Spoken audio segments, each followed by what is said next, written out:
From ordinary to made in silk. My name is Charlotte.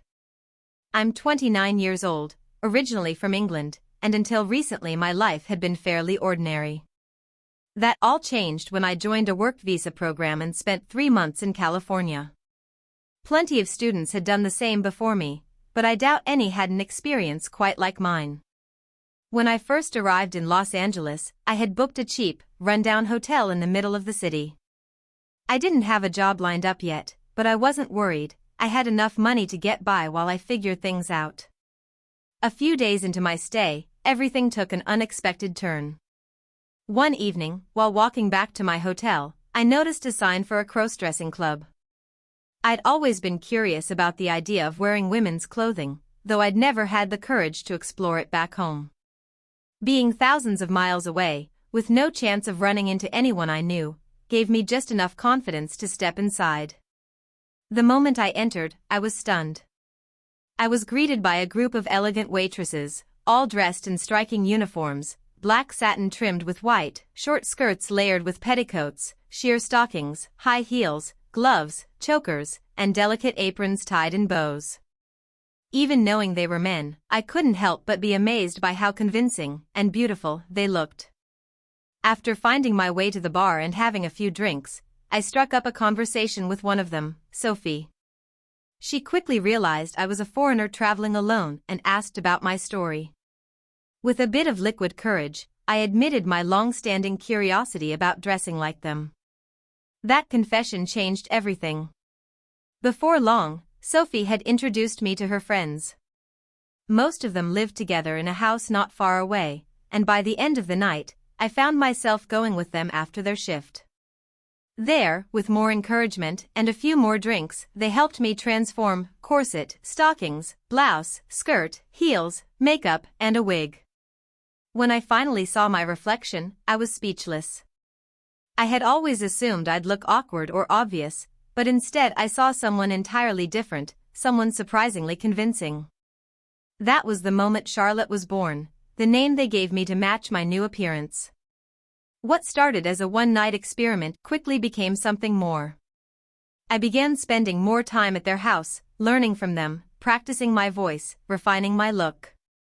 Before long, I was going out with them in public, and to my amazement, no one questioned me. I blended in. A few nights later, they introduced me to their manager while I was dressed for an evening out. Impressed by my appearance and confidence, he offered me a chance to fill in as a waitress for someone who had been injured. It felt surreal. Going out dressed was one thing, but working like that, interacting with customers, was something else entirely. With the others encouraging me, I agreed to try. The next day, they took me for a haircut and a manicure. My hair, already a bit long, was styled into a neat bob, cute, but not something I could easily revert. At the time, I didn't think much of it. Only later did I realize how much I had committed to this new identity. That evening, as I put on the uniform for the first time, my nerves were overwhelming. I loved how it made me feel elegant, feminine, but I had no idea how I'd handle the attention. My first night was far from perfect. I made mistakes, felt awkward at times, and struggled with the physical demands, especially the heels. But by the end of it, despite the exhaustion, I felt something unexpected. I wanted to do it again. I agreed to continue, signing on for another 10 days.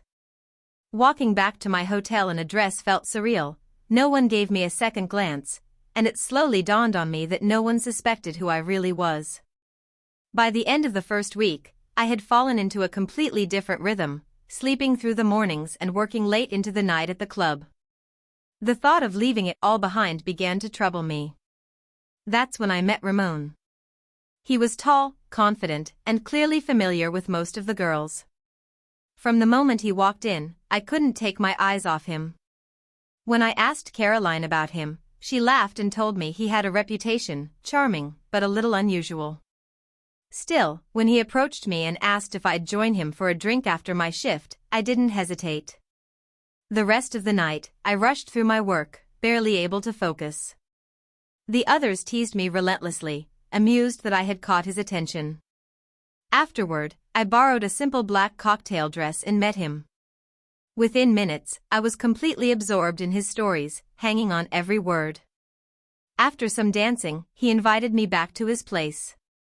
Outside waited a long, sleek limousine with a driver and a bodyguard. It felt unreal. I stepped into a world I had never imagined for myself. That night changed something in me. Until then, I had never even considered being with a man, but with Ramon, everything felt strangely natural. By the time we reached his house, a sprawling estate guarded and secluded, I was already swept up in the moment. The entire night blurred into something new and overwhelming, a turning point I couldn't ignore. The next morning, waking beside him, it all felt real. Back at the club, the girls immediately surrounded me, eager for every detail. I kept most of it to myself, but they knew enough, and found the whole situation endlessly amusing. Ramon returned the following evening, attentive and charming as ever, and we went out again. My final night at the club came soon after. Ramon promised I could celebrate with the girls, but he also invited me to dinner the following night. When I returned to my hotel in the early morning, exhausted, I was woken a few hours later by a knock at the door. His driver stood there, handing me 2 packages with simple instructions: be ready by 7. Inside was an elegant white evening gown, along with everything needed to complete the look. I spent the entire day preparing, carefully getting ready for what felt like something important. When I finally stepped out that evening, I felt exposed, but also undeniably transformed. At dinner, Ramon couldn't take his eyes off me. He complimented me constantly, his attention unwavering. By the end of the evening, he revealed his surprise. He wanted me to move in with him.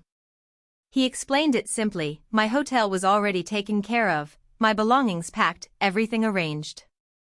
I would live in his home, and in return, I would always be available to him. The decision felt less like a question and more like something already decided. As we drove back to his estate, I couldn't help but reflect on how quickly everything had changed. Just weeks earlier, I had been living an ordinary life.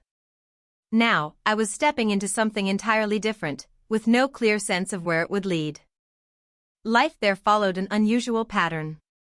Ramon often traveled, leaving me alone for days at a time, only to return and expect my full attention. He ensured I had everything I needed: clothes, accessories, a carefully curated wardrobe that reflected the image he preferred. When Caroline and Susie visited, they were stunned by how much I had changed. It became clear that leaving wasn't really an option. Everything I needed was brought to me, and the outside world felt increasingly distant. When Ramon was home, he expected perfection. Every detail of my appearance mattered. I found myself adapting, responding to his expectations almost without thinking. The girls joked that I had become like a devoted partner, and while they laughed, I couldn't entirely deny it. Weeks later, just before I was due to return to England, something unexpected happened. Ramon invited me to accompany him to an exclusive gathering. One of the members was hosting a wedding, an unusual ceremony, where roles and identities blurred in ways I was only beginning to understand. I was asked to be part of it.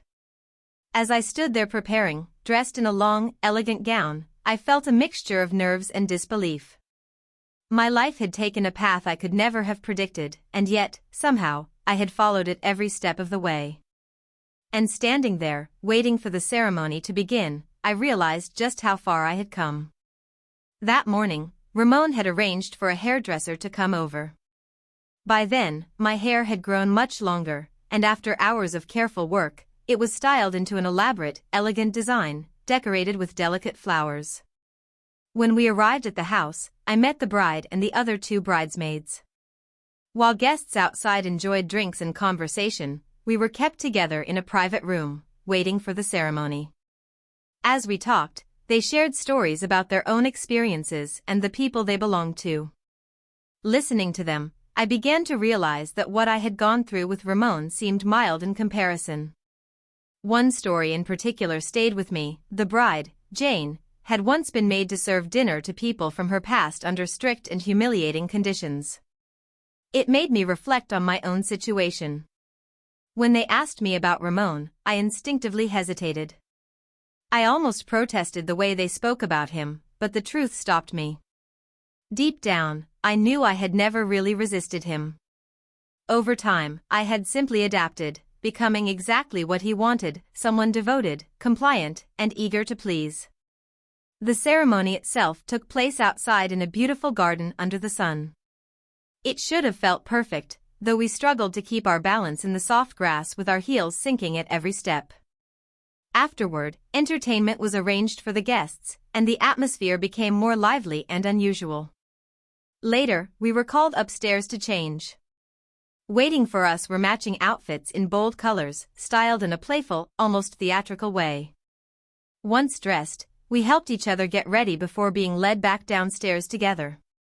Everything felt carefully orchestrated, like we were part of something much larger than ourselves.